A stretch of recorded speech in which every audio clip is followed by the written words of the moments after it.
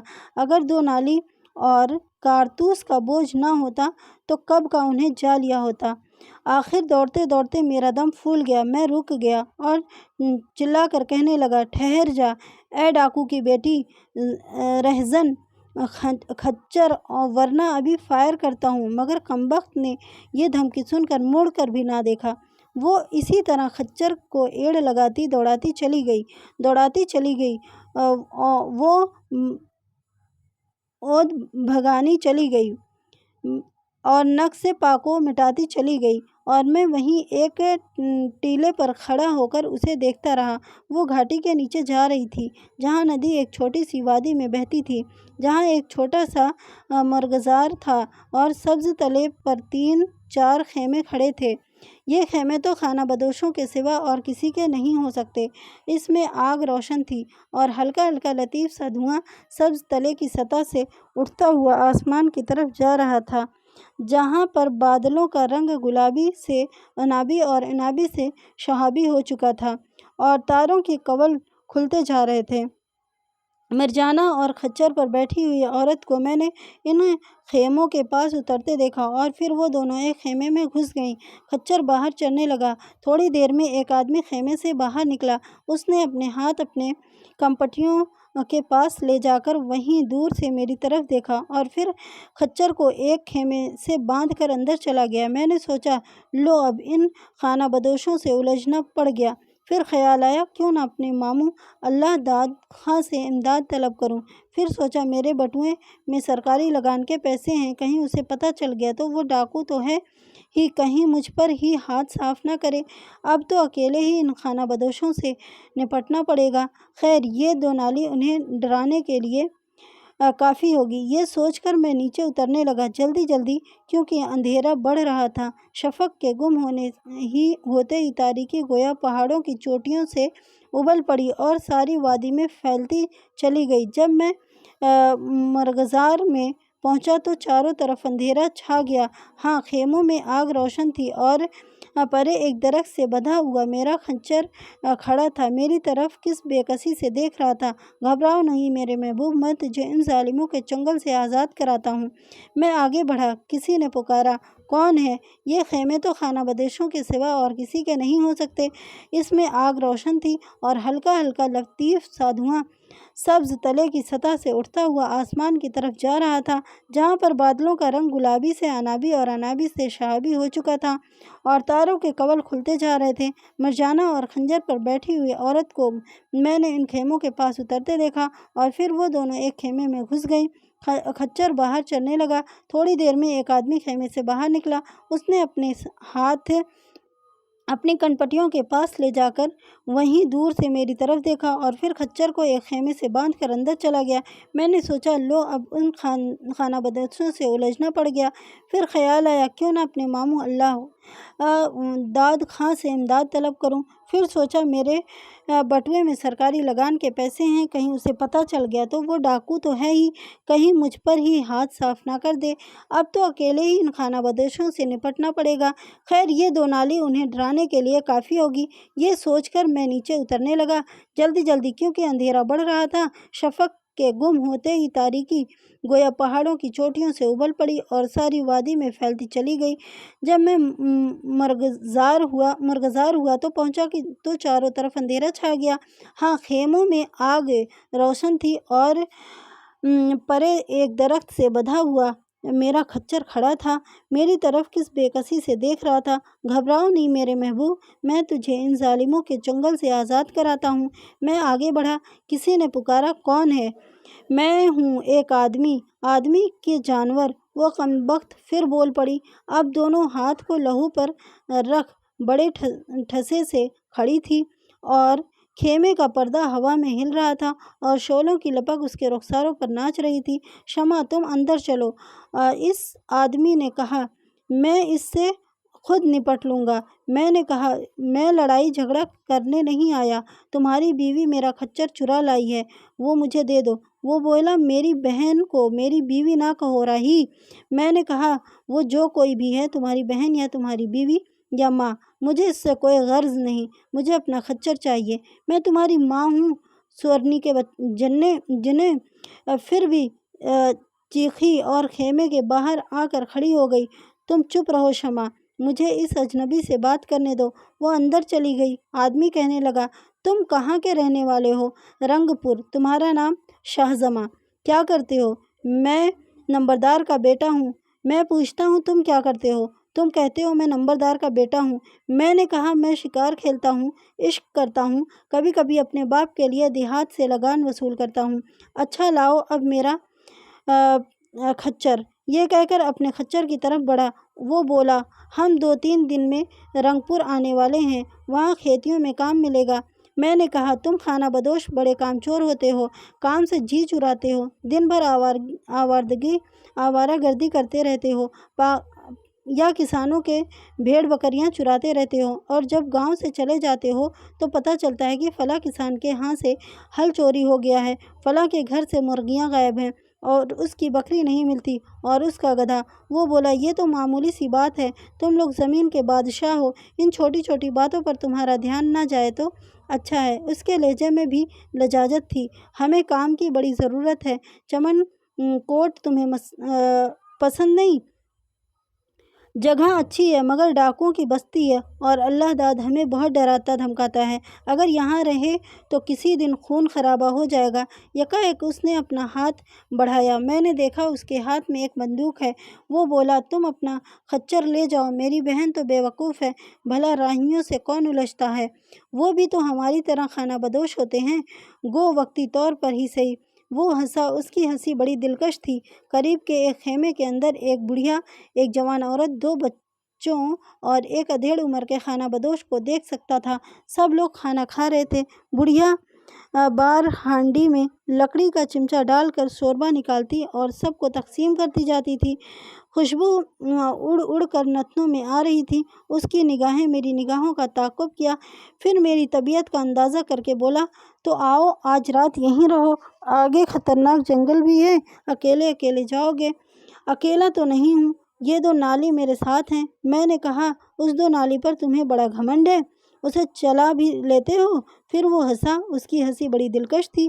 میں نے اس کے لہجہ کی طنز و معاف کر دیا اور چپ چاپ اس کے خیمے میں داخل ہو گیا۔ چولہا زمین کھود کر بنایا گیا تھا، اس پر ہانڈی ابل رہی تھی۔